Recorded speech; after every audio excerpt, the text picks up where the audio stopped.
Dos por dos. Bueno, en esta ocasión vamos a hablar del ojo, ¿verdad? Ustedes saben que es uno de los órganos de los sentidos y que básicamente está alojado en una de las cavidades de la bóveda craneal, la cual es la órbita, la cavidad que aloja el ojo. No vamos a hablar de la órbita porque no es parte del laboratorio, pero sí vamos a hablar un poquito de lo que es la estructura del ojo. Básicamente el ojo es una esfera, ¿verdad? Como ustedes lo pueden ver acá, ¿verdad? Que ocupa la parte más exterior de lo que es la cavidad orbitaria. Si nosotros vemos acá afuera, tenemos el párpado superior, el párpado inferior, los conductos lagrimales, ¿verdad? Los canalículos lagrimales y la glándula lagrimal acá. Cuando nosotros vemos el ojo y nos damos cuenta que la movilización del mismo se da a través de los músculos extrínsecos del ojo, ¿verdad? Los cuales son 6 que ustedes ya lo saben porque creo que ya vieron la clase de ojo. Acá los vamos a repasar. Son 4 rectos: el recto externo, el recto superior. El que está aquí arriba no lo vayan a confundir, no es el recto superior, es el elevador del párpado superior, que básicamente está en oposición al recto superior. Recto externo, recto superior, recto interno o medial, recto inferior, oblicuo superior, que creo que está por acá. Aquí, ¿dónde está el superior? Acá está el oblicuo superior y por acá el oblicuo inferior, ¿verdad? En cuanto a esos músculos, tienen características comunes los 4, ¿verdad? Tienen un mismo origen. Todos se originan del anillo tendinoso que está en el fondo de la órbita, ¿verdad? Sí. Excepto el 1, que es el oblicuo inferior, ¿verdad? Que se origina en el piso de la órbita. Acá lo pueden ver. Ese es el único que se origina en el piso de la órbita. Y todos tienen la misma inserción, ahí sí todos tienen la misma inserción, que es en la parte anterior de la esclerótica, ¿verdad? La glándula lagrimal básicamente está alojada en la fosa lagrimal, que está en lo que es el techo de la órbita, ¿verdad? Y cuando nosotros movemos el párpado, lo que hacemos es contraer o presionar la glándula lagrimal para vertir cierta cantidad de lágrimas, ¿no? Cuya función es la lubricación ocular. A veces, cuando nosotros nos exponemos a muchas sustancias irritantes, como el polvo, el viento, o personas que congénitamente o genéticamente tienen el síndrome de ojo reseco, o sea que producen muy poca lágrima, hay más susceptibilidad o tendencia a producir que cataratas, terigión o la carnosidad del ojo. Eso se llama terigión, la carnosidad en la parte grande, que le dice a la gente comúnmente: tenés carnosidad, terigión, ¿verdad? Bien, los músculos son inervados por ¿qué nervios? Oculomotor, abducen o motor ocular externo y patético o troclear. ¿Por qué se llama troclear? La tróclea de reflexión que hace el oblicuo mayor, acá, ¿verdad? Eso, por eso. El motor ocular común o tercer par craneal tiene 2 ramas. ¿Cuáles son? La rama superior y la rama inferior. Sí, es cierto. Bien difícil. Bueno, la rama superior va a inervar el recto superior, el recto interno y la rama inferior, y el elevador del párpado superior. El elevador del párpado superior es inervado por el tercer par craneal, aunque no es parte de los músculos extrínsecos. Rama superior, elevador, recto superior, recto medial, y la rama inferior, el recto inferior y el oblicuo inferior. ¿Verdad? Ahí estamos claros. Bien, si nosotros quitamos los párpados, nos vamos a dar cuenta que realmente el globo ocular es una esfera, ¿verdad? Es una esfera que tiene capas concéntricas. La túnica externa o la túnica fibrosa, como se dice el nombre, es la más externa del globo ocular y está constituida por 2 estructuras. ¿Cuáles son? La córnea y la esclerótica. ¿La córnea cuál es? Es la parte transparente y anterior que cubre el globo ocular, esa parte como brillosa y alina que nosotros podemos ver en el ojo, es la córnea. Es transparente porque debe de ser así. ¿Por qué motivo? para dejar entrar la luz. Porque es uno de los medios de refracción del ojo. ¿Cuáles son los medios de refracción del ojo? Humor vitrio y humor acuoso. La córnea, primero, el humor vitrio, Y el humor acuoso. el humor acuoso y uno que nos falta que es importante, el cristalino, ¿verdad? El cristalino, que es un lente biconvexo, ¿verdad? Que básicamente se modifica su aproximación a la pupila y su diámetro, la dilatación, ¿verdad? Para la acomodación de los diferentes objetos que podemos enfocar, ¿verdad? A través del músculo ciliar. Bien, bueno, la córnea, dijimos, es la primera cubierta externa y la esclerótica la segunda. La esclerótica es la parte de color blanquecino del ojo, ¿verdad? Donde se insertan los músculos. Lo vamos a medio quitar y vamos a poder ver que tenemos las cubiertas externas del ojo, la córnea y la esclerótica. Así. Bien, luego tenemos la túnica Vascular. media, o túnica vascular, UV. o llamada UV. ¿Cuáles son las porciones? Coroides, Coroides, cuerpo cuerpo ciliar ciliar e iris. Ajá. La coroides es la inmensa cantidad de capilares, millones y millones de capilares, que por eso le dan ese color azul, ¿verdad? Al ojo. O sea, marrón, un color marrón, por la cantidad de sangre que básicamente constituye esa capa vascular. Luego tenemos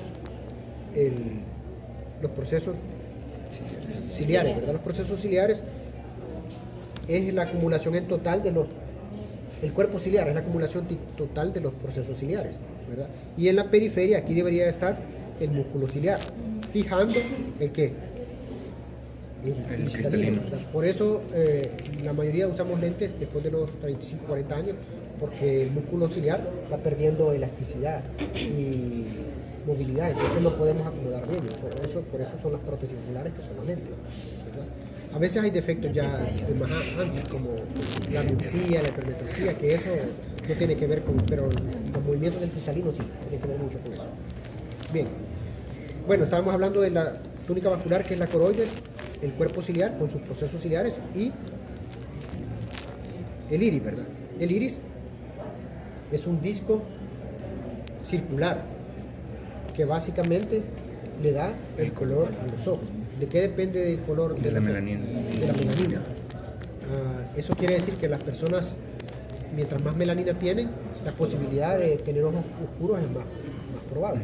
Pero eso también tiene que ver la genética, porque los abuelos, los tíos, entonces, las genes dominantes, ¿no? Cuando una persona es albino, ¿qué le pasa a los albinos? Tienen un caso. Tienen ausencia de melanina, no producen melanina, ¿verdad? Por eso la piel es como es. ¿Qué color es el iris? Azul. Es transparente, ¿verdad? Pero los ojos se ven rojos por la reflexión de la circulación de la sangre que da en las capas interiores del ojo, internas del ojo. Pero en sí, el iris también es como una división, ¿no? Forma una división entre lo que es la cámara anterior y la cámara posterior del ojo. Correcto, ¿verdad? Acá lo pueden ver. Ajá. La cámara anterior y la cámara posterior, que estaría delimitada por qué estructura. El iris, ¿Qué estructura delimita la cámara posterior del ojo? el cristalino, Cristalino. Del cristalino hacia la pupila es cámara posterior y la pupila hacia la parte posterior de la córnea es la cámara anterior. En todo ese espacio es que circula lo que es el humor acuoso. ¿Qué es el humor acuoso? El humor acuoso es un ultrafiltrado del plasma, igual que el suero. Un ultrafiltrado, que es rico en proteínas, hay inmunoglobulinas, ¿verdad? Células de defensa, algunos minerales, glucosa también, ¿verdad? Proteinoglicanos a veces. Pero bueno, la función del humor acuoso es llevar nutrición a estas estructuras del ojo, pero también producir un soporte, que estas estructuras se estén moviendo dentro de un líquido. Eso lo hace como, no sé, una función mucho más... es también amortiguar. Ajá. Y una función mejor en el ojo, ¿no? Es como un lubricante, sí, de las partes internas del ojo. Se produce y se reabsorbe en los plexos, ¿verdad? Venosos. En los plexos venosos. Bien. ¿Qué pasa cuando el humor acuoso aumenta de cantidad? Eso se produce glaucoma, ¿verdad? El glaucoma es un aumento de la presión intraocular, pero la presión intraocular solo aumenta si aumenta la cantidad de líquido, ajá, o se obstruye su absorción. Ajá. Una déficit de absorción o aumento de función. El glaucoma es una emergencia ocular, Si nosotros tenemos un paciente con glaucoma, ese paciente va a llegar con un dolor intenso en el ojo y con dificultad para la visión reciente. A él dice, hace un poco me comenzó dolor, no puedo ver bien, veo borroso. Eso probablemente se trata de un glaucoma agudo. Glaucoma crónico no, glaucoma crónico es más bien, y la persona puede ir al oftalmólogo, porque va y no mejora y sigue sintiendo irritación y no mejora. Pero bueno, el glaucoma agudo es una emergencia y siempre hay que remitirlo, porque si no se trata adecuadamente, ¿qué sucede? La pérdida de la visión. ¿Cómo se llama clínicamente la pérdida de la visión? Seguir. Sí, pero hay un término clínico también. Ceguera es un término más popular, es amaurosis. Bien, cuando el paciente llega a la clínica, tienen que tratarlo inmediatamente, rápido, porque si la presión aumenta tanto, produce ¿qué? La presión se filtra a la parte posterior del ojo y entonces desprende lo que es la retina, un desprendimiento de retina, que eso es irreversible, porque estos son fibras o capas nerviosas que están fijadas a la uvea y si se separan o se daña su estructura, se pierde la visión. Ya no hay transporte del estímulo visual, el impulso visual, ¿verdad? Hacia la corteza cerebral, que es la que lo decodifica, pero en sí se pierde la visión. ¿Ah? La función nerviosa, sí, la función nerviosa. Bueno, este es el nervio óptico, ¿verdad? Y básicamente es el anillo tendinoso donde se originan los músculos. ¿Tienen alguna duda? ¿Cuál es el diámetro de la pupila normalmente? Un centímetro. Muy grande esa pupila. Eso también es cristalino. Demasiado grande. Ese es el cristalino. El cristalino mide 1 centímetro de diámetro, más o menos. Sí. Ajá, sí. No sé, no. El iris. No sé, iris. De 2 a 4 milímetros. Si aumenta el diámetro, ¿qué pasa? ¿Eso sucede en qué condición? Fisiológica, o en condición natural, digámoslo así. Condición. En el cine va, cuando se dilata. en la oscuridad. La pupila se dilata para poder captar más luz y poder transportar más luz hacia el fondo de las cámaras visuales del ojo para poder descifrar mejor, ¿no? Pero en la luz se contrae. Eso hace el reflejo fotomotor. Si yo tengo una lámpara y te alumbro, y tu pupila lógicamente se debe contraer. Ese es el reflejo fotomotor. Y se contrae la pupila por el músculo, por el sector de la pupila. Bien, no sé si tiene alguna pregunta, algo, ¿no? La hora cerrada. La hora cerrada, sí es cierto, no hemos hablado de la retina. Bueno, la retina es una capa nerviosa, la que básicamente es como una esfera cortada por la mitad, dice el libro. La parte anterior es la finalización anterior de la retina y como es plana y dentada, se llama, como dijo el compañero, hora cerrada. Dentro de la retina, ¿qué hay?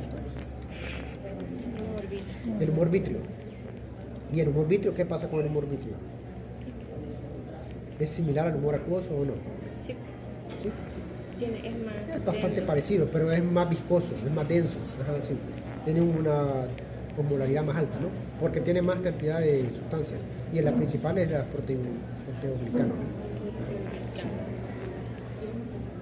Bueno, esto representa en la parte interna de la uvea la papila óptica, ¿verdad? Que está representado como blanco ahí. Sin embargo, en el fondo de ojo, ustedes el otro año van a comenzar a hacer fondo de ojo, porque van a hacer ya, creo, semiología, ¿no? Semiología, sí. Entonces, no, al cuarto año, semiología. Pero en el fondo de ojo van a lograr ver la papila. La papila realmente es de color anaranjado, no es así blanco como está ahí. Y la papila representa, ¿qué? La finalización del nervio óptico. Eso representa la papila, a nivel de la túnica vascular. Ahí finaliza el nervio óptico. Entonces ahí llega y se ve el círculo rosadito, brillante y claro. Pero al mismo tiempo, a nivel del nervio óptico, en el centro del nervio óptico va la arteria central de la retina y la vena central de la retina. Entonces esas emergen a la túnica vascular y empiezan a ramificarse como raíces, ¿verdad? Y ahí ven las arterias, que son las más delgadas, y las venas, que son las más gruesas, porque la relación arteriovenosa siempre es 2/3. La arteria es 2/3 del grosor de la vena más gruesa, y son más oscuras. Entonces eso es lo normal en el fondo de ojo. Tienen que tratar de conocer las características normales para cuando vean fondo de ojo, y si ven que no está así es porque algo pasa, ¿no? Eso va dañándose más que todo en los pacientes crónicos, hipertensos, diabéticos, con vasculopatía más que todo. Bueno, pero No sé si tienen alguna pregunta de esto o se nos queda algo, ¿no? No, creo que no. Bueno, el oído lo van a explicar los compañeros, cómo podemos interpretar más el ojo, ¿verdad? Y pueden ver lo que son las calotas craneales ahí con las otras, porque es más sencillo.